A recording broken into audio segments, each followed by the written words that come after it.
get to our home. But I am getting a bit ahead of myself. Let me introduce us all. To my right, Carlos. To my left, Candy, and my name is Piper, and we humbly call ourselves the Gatherers.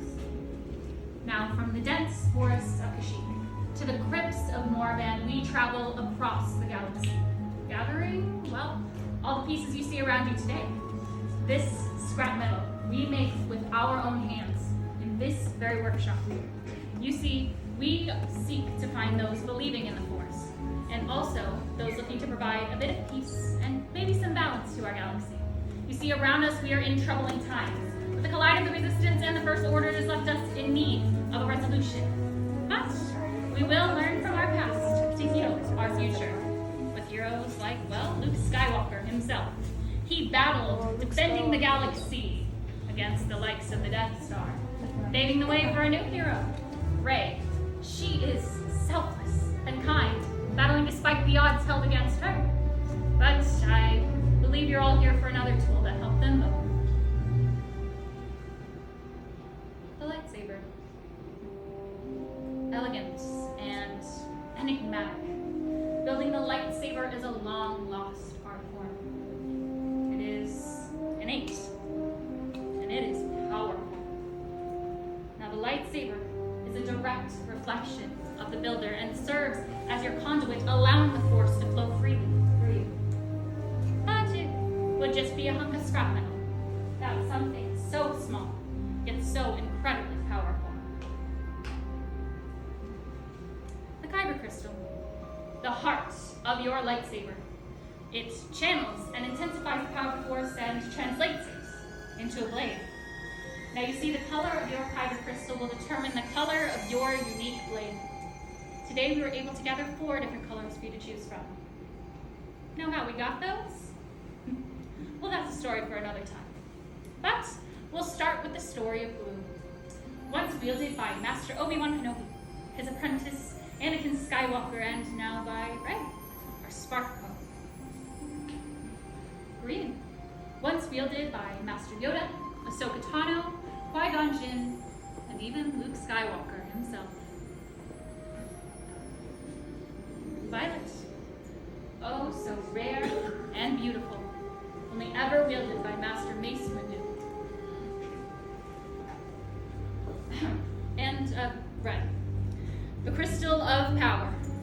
Once controlled by Saj Ventress, Darth Maul, Darth Vader, and, well, now by Supreme Leader Kylo Ren. But that is the past. And we look to the now, to the heroes we see in front of us.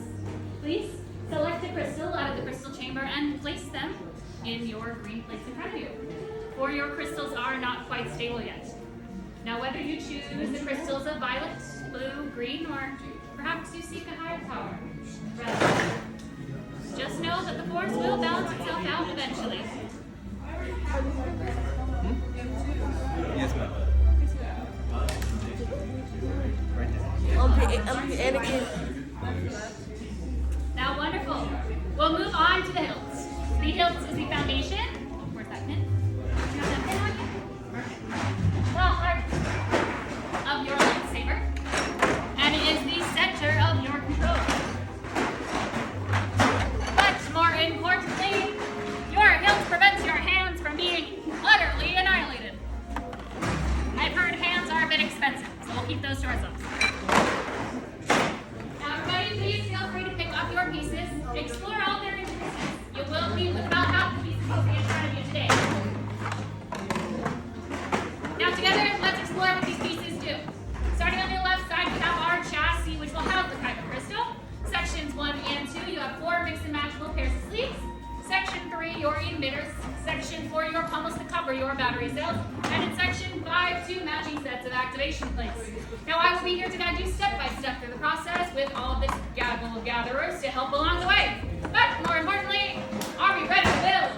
Yes. Let's build. We're going to start by picking up that chassis today located on the left side of your tray. Find those oval vents. You want to make sure those are facing towards the ceiling. Right under those oval vents is your crystal chamber and also a spring pad at the top of that chamber. Go ahead and get comfortable with it, and as soon as you're ready, go ahead and pick up those kyber crystals and attempt to place it inside of that crevice. I find the easiest way to do this is by taking one point of the crystal, whether it's the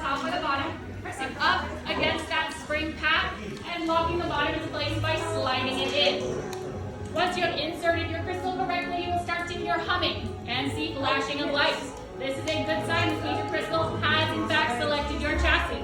If you see flashing lights and you hear humming, go ahead and place it directly above your head. That way we can see that everything is nice and correct. If you do not hear humming or you do not see flashing lights, please grab a gatherer today and we will replace your chassis. That is not a good sign. Don't grab it. Make sure to use your gatherer. All right, now that I'm seeing some lovely colors around us, we're going to go ahead and move on to section 5, all the way to the right side of your tray. So we're going to pick your favorite matching set of activation plates from section 5. I will repeat that, your favorite matching set of activation plates. Once you've picked your favorite matching set of activation plates from section 5, you will flip them to the inside. You will see a red square and blue rectangle located inside those plates. Those look oddly similar to the ones located on your chassis. We are going to play a matching game, everyone. We are going to match red square to red square, snapping your activation plate in place, and blue rectangle to blue rectangle, making sure that's in place as well. Once those two are in place, as some of you might have already heard, you will flick up on that activation switch and here on this fire. It sounds a little bit daunting, but I promise that is a-okay. That is what we want to hear. If you do not hear a misfire, please grab a gatherer today. Again, if we are behind, we're making sure to flick up on that activation plate and hear a misfire. These are good signs. Matching up red square to red square, blue rectangle to blue rectangle. Now I'm starting to hear lots of misfires, so we're going to go ahead and move on to sections 1 and 2 back on the left side of your tray. You will pick 2 of your favorite sleeves and place them to the side. They do not both have to be from section 1 or from section 2. Just pick 2 of your favorite out of the 4. But if I could have everybody's attention to center of the room for just a moment. Before we start placing our sleeves on, every single pair of your sleeves will have a thicker band, whether they be silver or copper. That thicker band will need to go towards that activation plate, whether it be on top or on bottom. Once you have placed both of your sleeves on your chassis, you will push and twist until secure. You see that thicker band is the one that has the threading under it, and you need to thread that onto metal. So you will receive a little bit of force, or perhaps P-force, in order to get it onto your chassis. Once you have both sleeves attached to your chassis, if you're not sure if they're tight enough, go ahead and give your chassis a bit of a tilt. This will tell you exactly if your sleeves are tight enough. If your sleeves aren't falling off, you've done it. Wonderful. I'm starting to see about half of a hill rebuilt, so we'll move on to section 3 today. So your emitters. Pick your favorite emitter from section 3. Placing that emitter on the hollow side of your chassis. Again, if you are behind, you're moving on to section 3, making sure to place our favorite emitter on the hollow side of our chassis where there is a hole in it. Your twist to the right until secure. This should require no force whatsoever. So if you're feeling some force, make sure to untighten and retighten back on. Again, we are putting the emitter on the hollow side of our chassis today. Once we have placed that emitter, we're going to go ahead and flip our entire chassis upside down, locating our power cells, or as some like to call them, their batteries. We are moving on to section 4. If you're behind, we're moving on to section 4, grabbing our favorite pummel, making sure to directly align your pummel on top of your power cell. It's very important that you align this properly. You don't want to ruin your chassis. If you are feeling any resistance, well, number 1, don't tell Kylo. Number 2, if you are feeling resistance, go ahead and untwist to the left and retwist back to the right until secure. And once your pummel is officially on, that means your hilt is up, and you go ahead and place it on the hilt stand right in front of you. And we will come by for inspection. Are